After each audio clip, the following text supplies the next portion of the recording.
Halvad bus station ખાતે કાળઝાળ ગરમીમાં ડ્રાઈવર કંડક્ટરની આરોગ્યલક્ષી તપાસની સાથે બસમાં પેસેન્જરને પીવા માટે ઠંડુ મિનરલ પાણી બોટલ અને ગમચાનું નિઃશુલ્ક વિતરણ કરવામાં આવ્યું। હું સંજય માલી, છોટા કાશી સેવા ગ્રુપ પ્રમુખ। આજે જે હળવદમાં ક્યારે પણ એવો ન કર્યો એવા પ્રોજેક્ટ અમે છોટા કાશી સેવા ગ્રુપ હળવદ અને પાટિયા ગ્રુપ હળવદના સંયુક્ત મળીને આજે એવો પ્રોજેક્ટ કરવામાં આવ્યો કે જે ચાલુ બસમાં પાણીનું સેવા ચાલુ કરી છે કે જે અત્યારે ઉનાળાને ધ્યાનમાં લઈ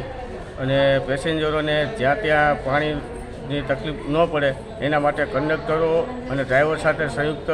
વાતચીત કરીને એમને અનુકૂળ આવ્યું એટલે જ અમે પાણીના જગ અને એમને સ્વીકાર્યું કે અમે પેસેન્જરોને પાણી પાવાની સેવા પૂરી પાડીશું। એટલે આજે સવારે ટોટલ 4 બસમાં પાણીના જગ ઠંડા મૂકવામાં આવ્યા અને સાથે જ ડ્રાઈવર કંડક્ટરોને નાસ્તા ચા પાણી કરાવવામાં આવ્યા અને ડ્રાઈવર કંડક્ટર અને પેસેન્જરોને પણ બીપી અને સુગરનું ચેકિંગ કરવામાં આવ્યું। સાથે ન્યૂઝપેપર પણ દેવામાં આવ્યું અને ડ્રાઈવર કંડક્ટરને પાણી માટેની 1-1 લીટરની બોટલ ઠંડી એમને પણ દેવામાં આવી